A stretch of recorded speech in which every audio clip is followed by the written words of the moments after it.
Returning to pilot. To understand the close relationship between pilots and the mech-like titans in the futuristic setting of the Titanfall games, we must first look to the past.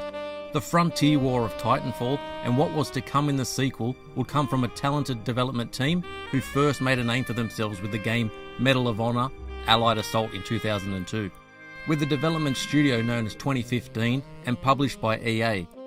Although released to both critical and commercial success, core members of the team were unhappy with their current employment at the studio and thought they were better off on their own. From these feelings, the great Infinity Ward studio was born, with part ownership being held by Activision. With the experience gained from their war-torn shooter of Medal of Honor under their belt, the team would continue with another game along the same lines. With this decision made, the juggernaut of the Call of Duty franchise was born, and both Call of Duty and its sequel were another success both commercially and critically. And in 2003, Activision would buy out the remainder of the company. A more modern-day shooter, Call of Duty Modern Warfare, would arrive in 2007, and Activision would begin its plan of annualizing the series and farming out development and technology of the series to other studios.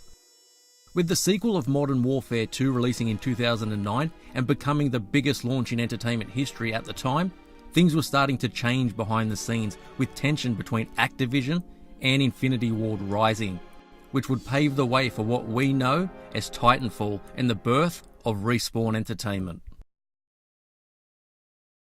Stand by for Titanfall.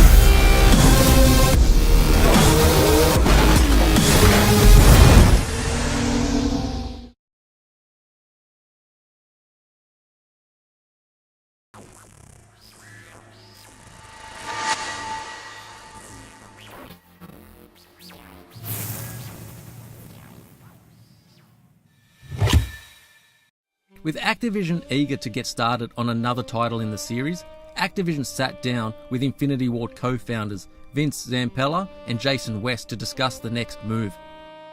With the pairing having the final say of anything to do with a Modern Warfare franchise, this would signal the end of the two's employment with Activision, as each was now being investigated for insubordination and breaches of their contract.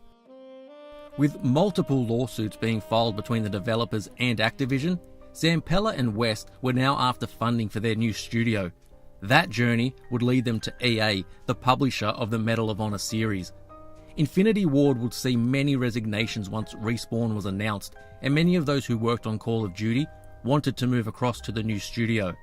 But not ideal, as the studio was so young, with no direction into what game they were going to create.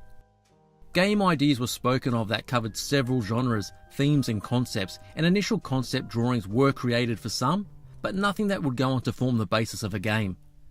Much was spoken of about which game engine was going to be used, with the final decision being that of the Ratchet & Clank engine. The development team was used to having games running at 60 frames per second. Other game engines were proving to be problematic in achieving this, especially on the PlayStation 3. Even with this decided upon, moving forward with the new game was slow and cumbersome.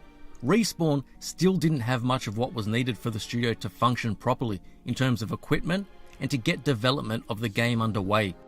With many game ideas being thrown around, the consensus was that they would focus on creating a sci-fi shooter, one where the character could have some sort of exosuit.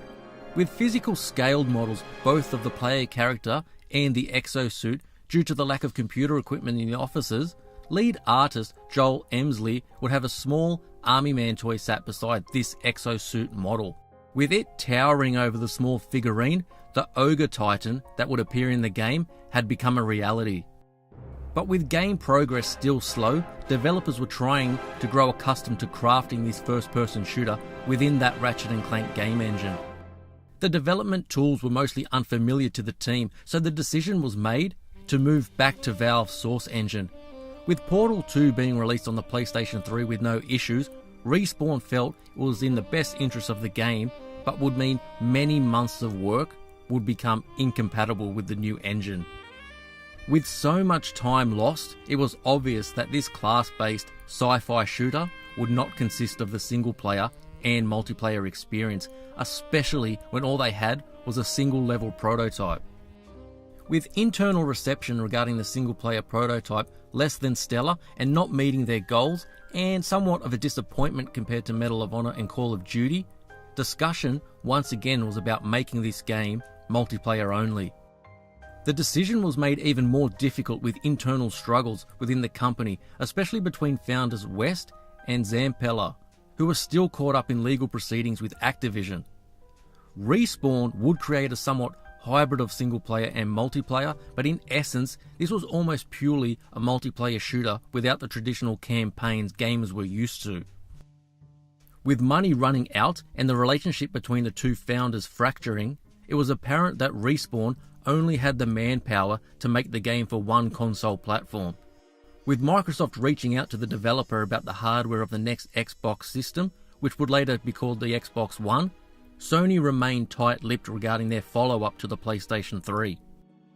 But by this time, it was clear that West wanted out of Respawn even if EA didn't. But with Zampella stating that he would leave if they didn't release West, EA did just that, or further, put the game into jeopardy. Titan Wars, as the game was now referred to, was showing problems with how Titans were portrayed within the game. Development would see players begin the game as a Titan, then move on to the pilot once the Titan was destroyed. But through playtesting, the team decided to change this and make the players begin as the pilot, with the ability to call in the Titan as we see in the final game, hence the name of TitanFall, which would become the official name. Zampella was now in further talks with the Xbox team, which would now provide funding for the title, seeing the game at least launch first on the Xbox console, but EA would later turn it into a full-blown exclusive for the Xbox platform. Titanfall would go into the alpha stage later in 2013, with a beta set for early 2014, and overall, they were both seen as a success.